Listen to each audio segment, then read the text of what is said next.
Welcome to the ASCOR Explainer video series. My name is Camila Cristancho-Duarte. I am an analyst at the Transition Pathway Initiative Centre in the London School of Economics, and today I'll be presenting our CP5 area adaptation. The ASCOR framework is divided in 3 pillars, as you can see on your screen.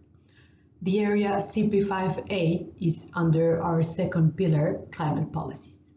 If you would like to learn more about our methodology, please go to the link provided below.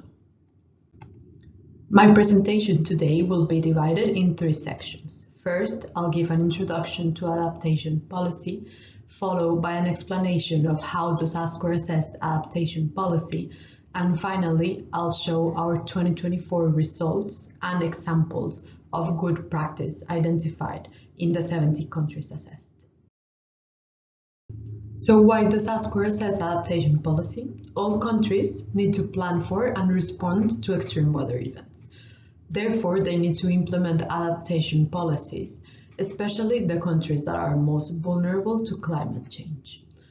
National adaptation policies demonstrate a country's readiness for extreme weather events. Climate risk assessments evaluate national climate impacts and can help identify adaptation priorities in order to form a more accurate risk profile of sovereign issuers. We evaluate adaptation policies with 5 indicators. First, we identify if the country has a national adaptation plan, followed by identifying if the country regularly publishes a national climate risk assessment, and if the country publishes a monitoring and evaluation report on implementing its adaptation measures.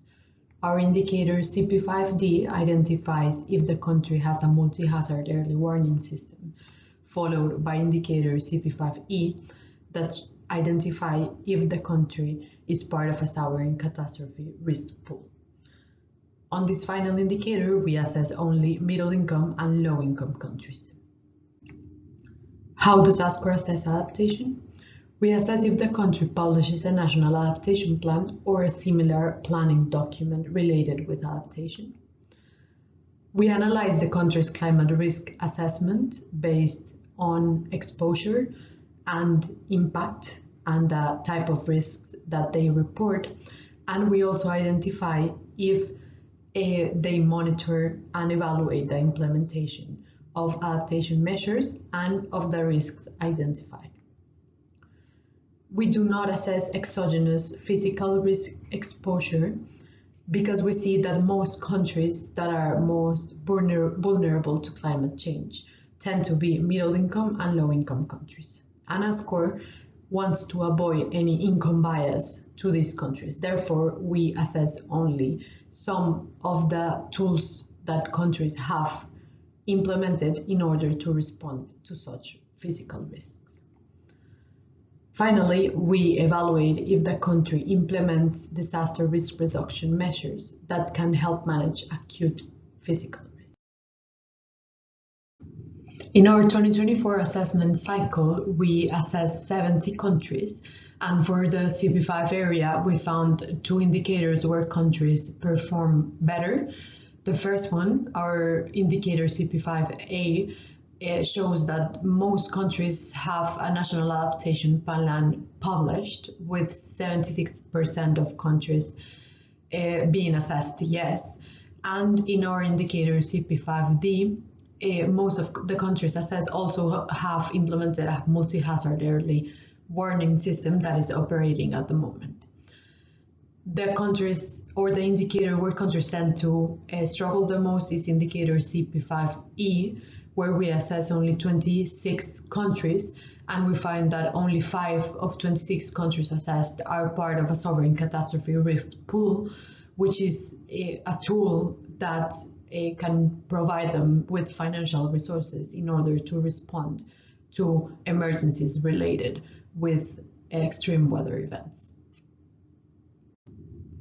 Based on these results, we did an exploratory analysis in our 2024 State of the Transition report, where we took the Notre Dame Global Adaptation Initiative Index, or the NDG Index, that assesses countries' vulnerability and readiness indicators related with adaptation, to compare it with the results that we got from the 70 countries assessed in the first 3 indicators related with adaptation.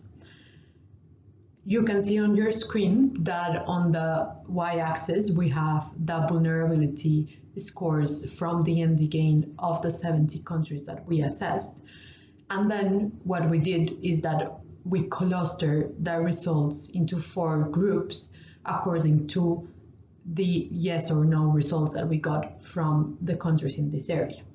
The first group are the countries that don't have an app in place, then the countries that only have a national adaptation plan published, followed by a third group of countries that have both an app and a risk assessment, and finally the set of countries that have an app, a risk assessment, and a report that monitors and evaluates the implementation of adaptation measures. We see that the first cluster, the countries that have no app, are the ones that have higher vulnerability results under the NDGAIN index. And in this group, we can find countries such as Angola, Saudi Arabia, and Slovenia. Based on these results, we identified 3 key emerging good practice. Good planning is legislated and involves frequent updates given evolving climate risks. So, for example, Japan's Climate Change Adaptation Act requires updated climate risk analysis every 5 years. Some countries have decided to communicate climate risks to citizens, businesses, and investors through digital platforms.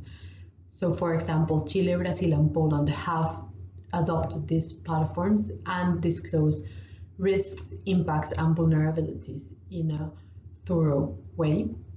Finally, monitoring adaptation progress could be implemented or improved with quantitative indicators. Uruguay has a data portal that shows progress on key performance indicators for adaptation.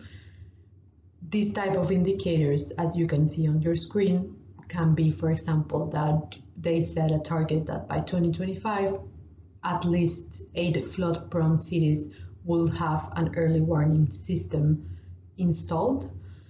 By 2024, they reported that 13 flood-prone cities have implemented this type of system. That wraps up our presentation for CP5. If you would like to know more about our tool and database, please go to our website. Thank you.